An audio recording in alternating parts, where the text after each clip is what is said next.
Bueno, nuevo bloque en el Juego Rabioso y vamos con nuestra clásica sección de la columna del Centro de Economía Política Argentina, CEPA, para hablar de los temas económicos de esta semana, que fueron bastantes, y para eso estamos en comunicación con Juan Cruz Lucero. ¿Nos escuchás, Juan?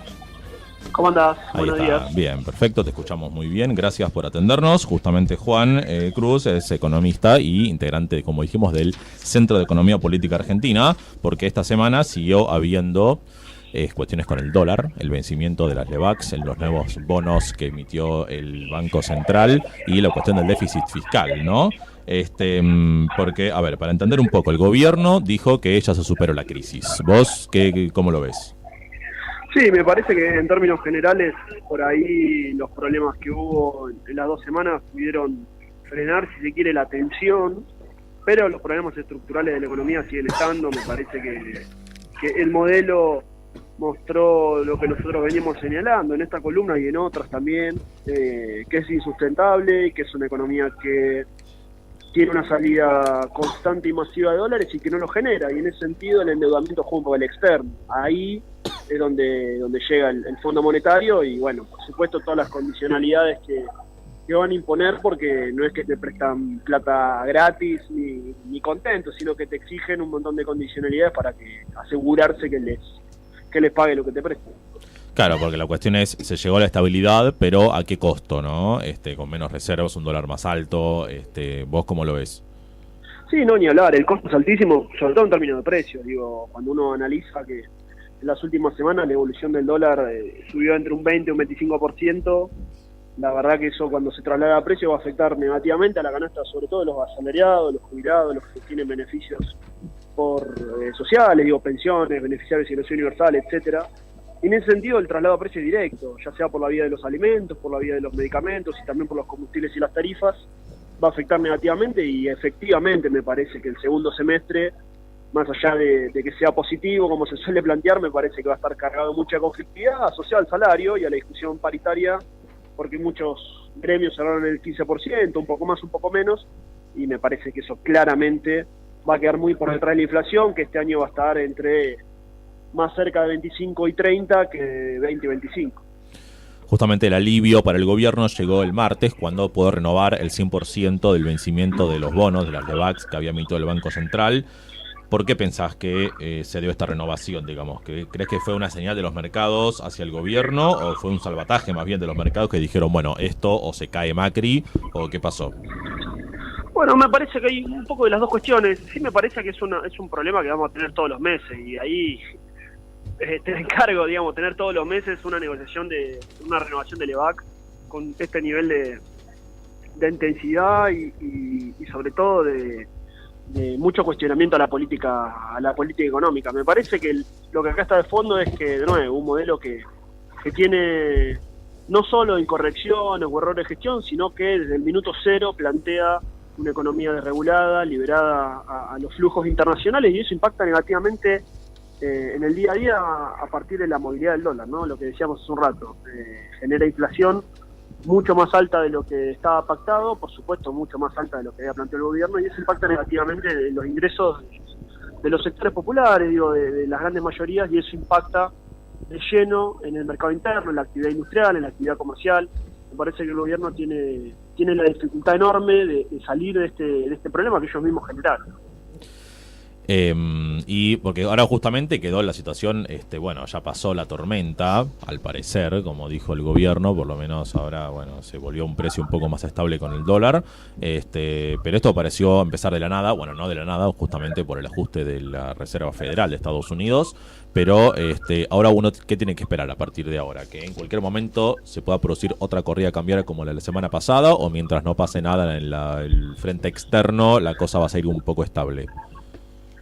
Sí, ahí me parece que esto de la crisis ya se pasó, también es relativo, digo, la tasa está al 40%, eso te mata la actividad económica y te pone en una situación bastante compleja, porque si vos bajás la tasa, se van esos inversores a dólares, te genera más tensiones.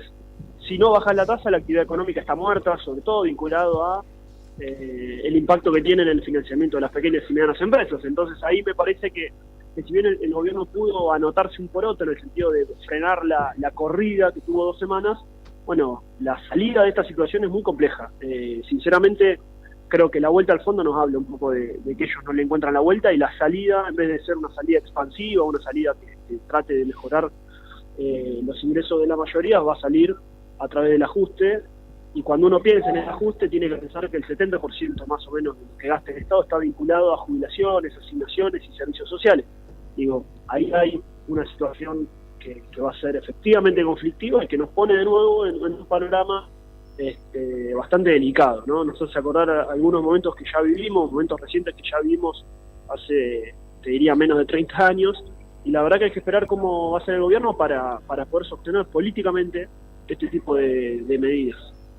¿Pensás que el ajuste va a ir por ahí? Justamente ahora el gobierno recalculó las metas del déficit y llamó al gran acuerdo nacional para negociar el déficit con otros sectores políticos. ¿Pensás que va a ir por el lado el recorte extra que ahora se propone el gobierno por las jubilaciones o los subsidios o la obra pública, o por dónde?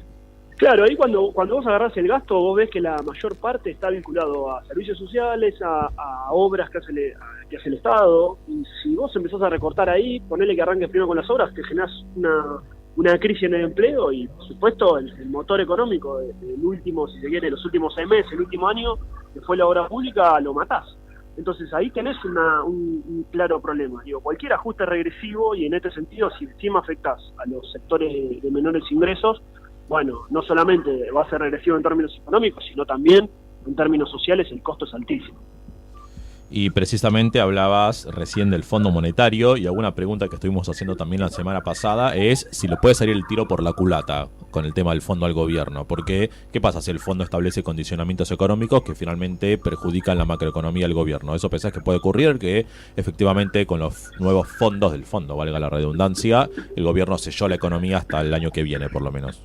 No, me parece que ya la vuelta al fondo ya es un golpe político sustancial, porque todos sabemos lo que implica el fondo. Y acá no es que el fondo es bueno, es malo, cambió, digo, esas son nimiedades, me parece. Lo que sí es importante señalar es que el fondo te va a prestar y te va a exigir que vos acomodes tu economía a el hecho de que puedas pagarle. Y en ese sentido vas a tener que destinar fondos que usas para otras cosas al pago de la deuda, y ahí ya tenés un montón de problemas, digo. Y además, los fondos que te pueda prestar el FMI no son del volumen que venía tomando el gobierno. Entonces ahí hay una problemática también, porque el gobierno tiene un esquema de endeudamiento realmente muy importante, y bueno, el fondo te puede prestar hasta cierto punto. Tampoco van a hacer política expansiva un organismo internacional con un país, digo, no, eso también me parece un error, creer que como Argentina hace los deberes, el fondo le va a prestar más y van a ser mejores con nosotros que lo que fueron con Grecia, por ejemplo. Digo, el fondo es una institución internacional y está controlado por las burocracias internacionales. Entonces me parece que pensar que el fondo es bueno, que no va a ser tan grave y demás, es un error. Y sí me parece que el impacto político ya está siendo muy importante y que será peor a medida que se apliquen las políticas que el fondo recomienda. Bueno, Juan Cruz, muchísimas gracias por el panorama, para explicar un poco el quilombo, por decirlo vulgarmente, que ha sido esta semana en el plano económico. No sé si algo más que vos quieras agregar. No, te agradezco mucho, y bueno, les mando un abrazo grande a todos los compañeros de ATE. Perfecto, buenísimo. Bueno, ahí se enviaron los saludos. Bueno, hasta la próxima vez entonces. Un abrazo. Bueno, ahí estábamos en comunicación con Juan Cruz Lucero, decíamos, economista integrante del Centro de Economía Política Argentina, CEPA, sobre los temas económicos de la semana.